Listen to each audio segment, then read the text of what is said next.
The trick in seduction, of male or female seduction, is when you're not there, the other person is thinking about you. That is when you've succeeded. That is the game that you're trying to play. Because when you're there, they're seeing you and things are going on, they're thinking about you. But when you're absent and they're thinking about you, then you've gotten under their skin.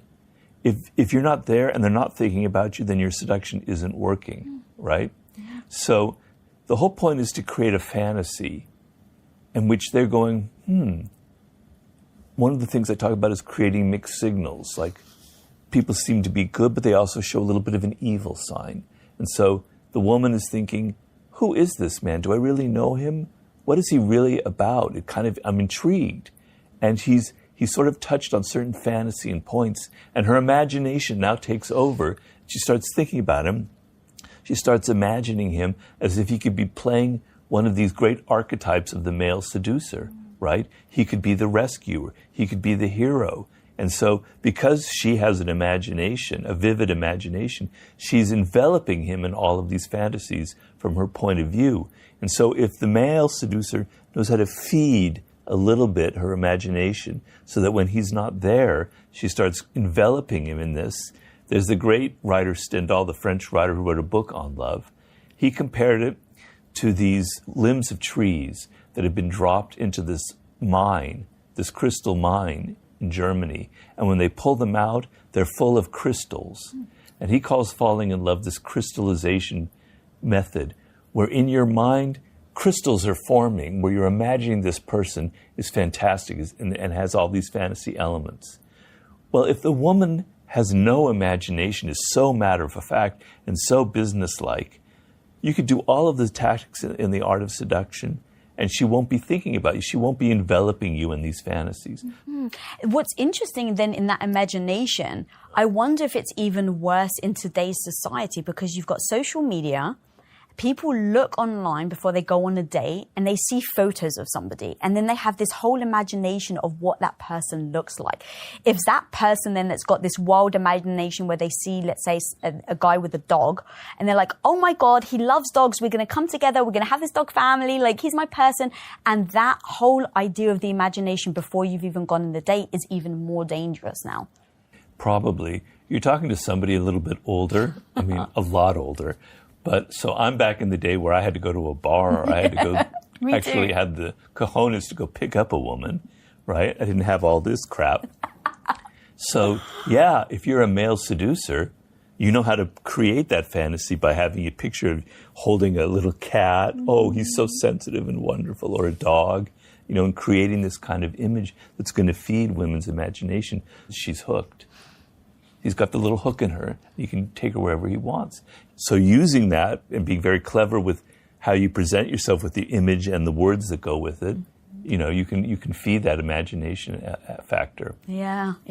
Okay, so what I've done is I've actually pulled out, so you have a seduction process in your book, and I've pulled out some of the ones that I just find utterly fascinating that I would love to really talk about. All right. So number 2, actually, I only got to number 2. You've got 24 to go. Yeah, I know. Well, I was going to go through all of them, Robert, and I was like, if only I could keep you here for multiple hours, I would, because I adore you so much. But what we've done is I've just pulled out like the ones that I think my audience would really find powerful. So you got number 2, which is create a false sense of security.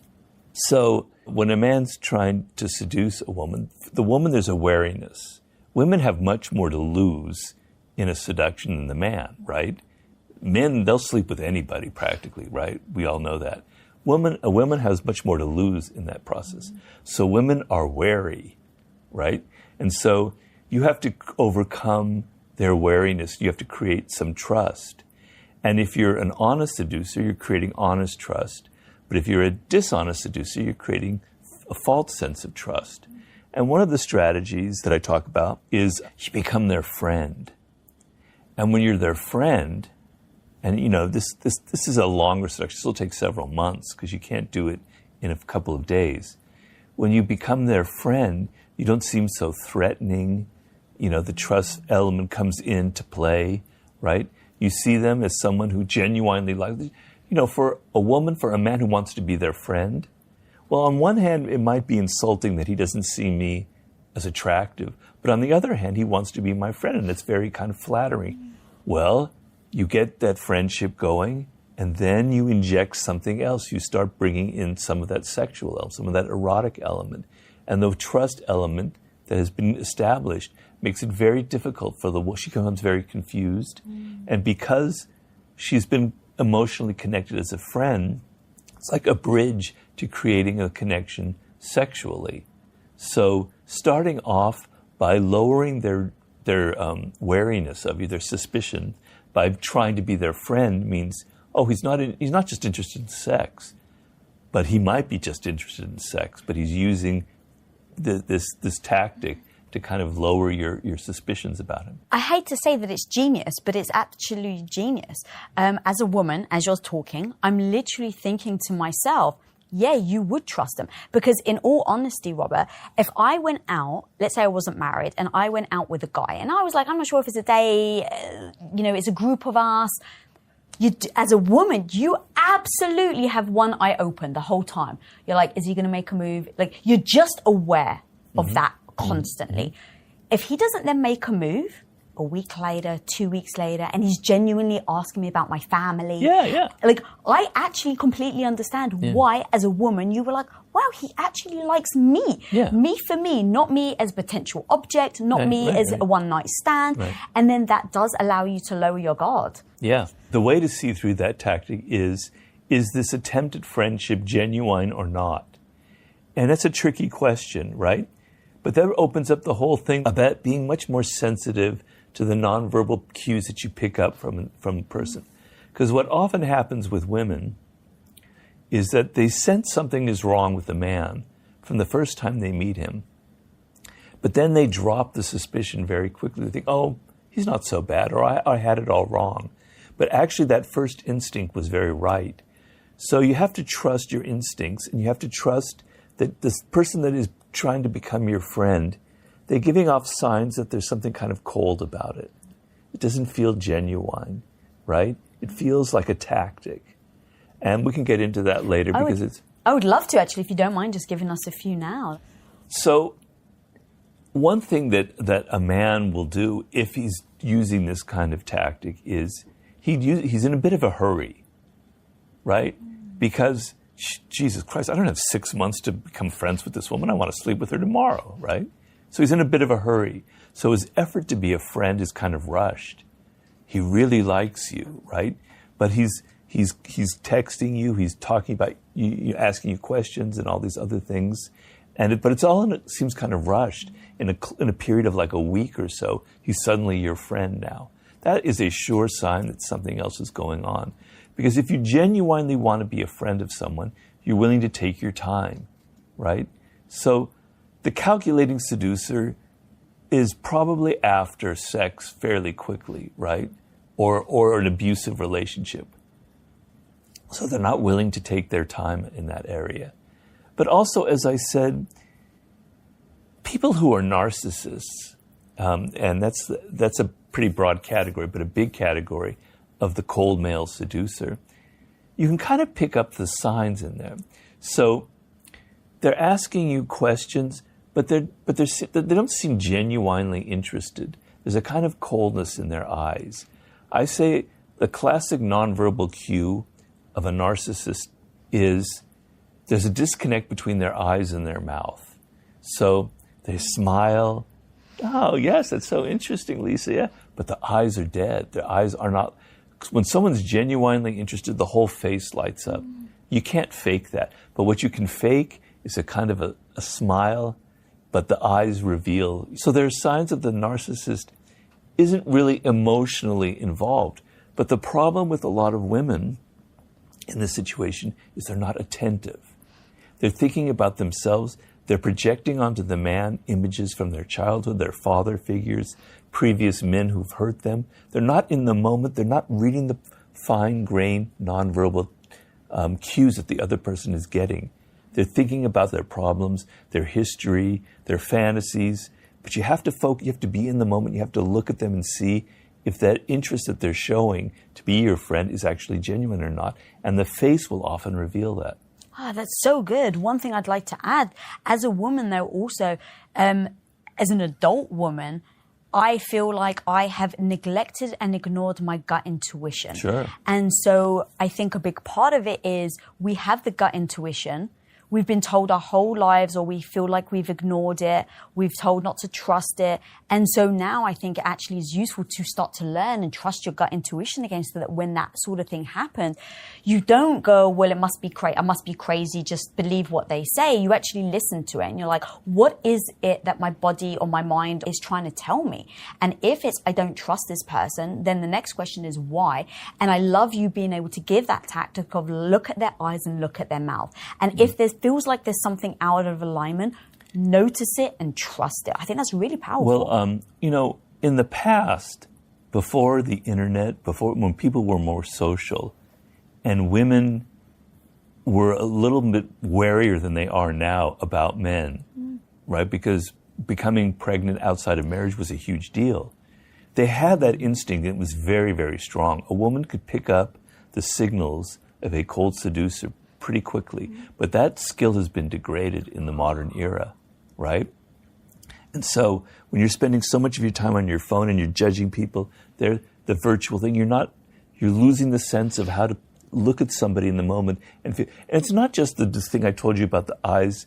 Some of it I can't even communicate in words. It's that gut feeling that something isn't right about this person. Something is disconnected. I can't say exactly what it is, but it's giving me a feeling that he is not who he pretends to be. There's a fine line between that and paranoia, where you're doing that to every man. Because if you become like that, then you can never have a good relationship. You can never let down your guard. So that you can go too far with that. But you should have, in the initial stages of a relationship, a woman should have a little bit of suspicion, a little bit of wariness that has to come down. He has to earn your trust. It can't just be this instant thing that happens. Oh God, I love the earning, the trusting. I think that's super important versus just give your trust over. One thing I started to do was really start to learn my own intuition and almost train it and think of it like a skill set, because I've been ignoring it for so long and it keeps showing up, and it's like I need to start listening to it. So instead of just taking it for fact, what I started to do is every time I had a gut intuition, I would write it down. Can you give me an example of something? Yes. Somebody gave me some signals where I'm like, I don't know if I can trust that person. There's something, and I don't know what, because on paper, if it was a script, it would read very normal. People would be like, there's nothing wrong.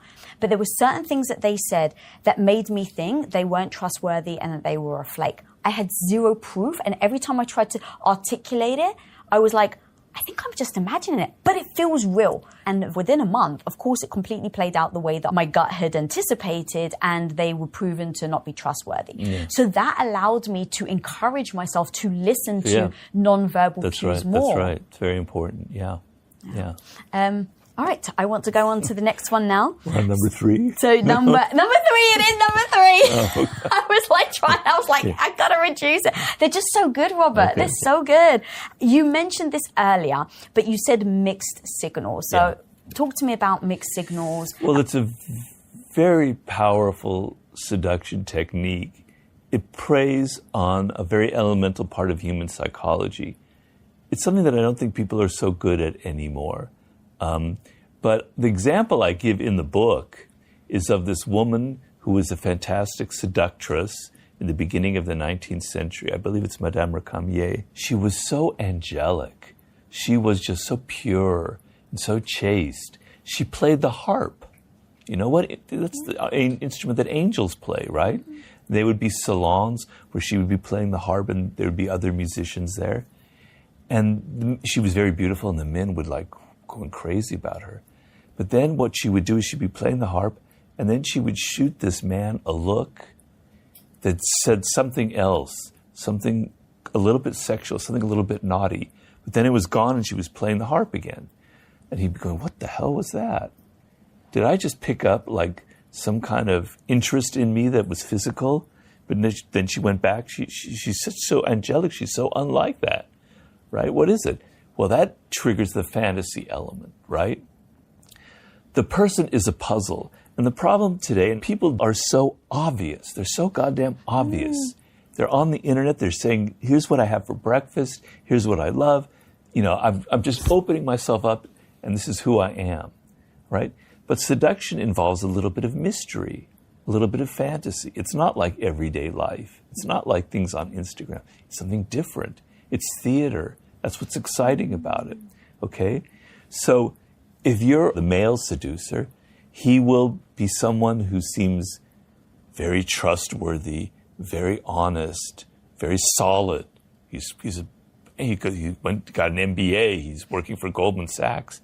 But then he reveals something a little bit rock and roll, a little bit rebellious, a little bit like he takes something else about him that doesn't quite click. Wow, I didn't know who this guy is. Maybe he's more interesting than I thought. Maybe he's not so buttoned up and so controlled as I thought. There's another aspect to him. The element of surprise that you don't know who someone is what fascinates us about a movie. When you create a character and suddenly on screen they reveal a trait that seems out of character. Wow, that's exciting. That's what makes you, that's how movies work, right? It's the same thing in real life. You create a sense of, you don't know who I am, but it has to be subtle. It's not like you're not Dr. Jekyll and Mr. Hyde. You're not half evil and half button-down banker. You're 95% banker and you're 2 or 3 or 4% of this other thing. It's a little peak of something else that intrigues, that creates a fantasy element, okay? Now, how a woman could sense that that is a tactic, it comes back down to that nonverbal element. Or the other thing is analyze what it is that's intriguing you, what it is that's making you think about the person. So from the woman's point of view, the ability to stand back and analyze the situation instead of getting immediately rushing in emotionally is probably the best thing overall for the whole thing that we're talking about today. Okay, so number 5. See, I ditched number 4. We got create a need. So you put stir anxiety and discontent. Well, that's one of the more evil tactics. I don't deny that. I hate to say it because I'm not really into the whole, I'm certainly not into the pickup artist scene, right? And people have associated my book with that. Because I want my book to be something a little more elevated than that. But in the pickup artist world, they have the thing called negging. Which is what negging, negative, where you tell the woman something negative about them. Well, that creates a kind of a wound in them that gives you now room to, like, now your next step is sort of kind and interested in them, but they're feeling like they want to kind of satisfy what you were criticizing. So creating a wound, creating a need for you is what a classic seducer will do. So you're pinpointing a vulnerability that they have, something that's missing in their life, and you're going to be the one that provides it.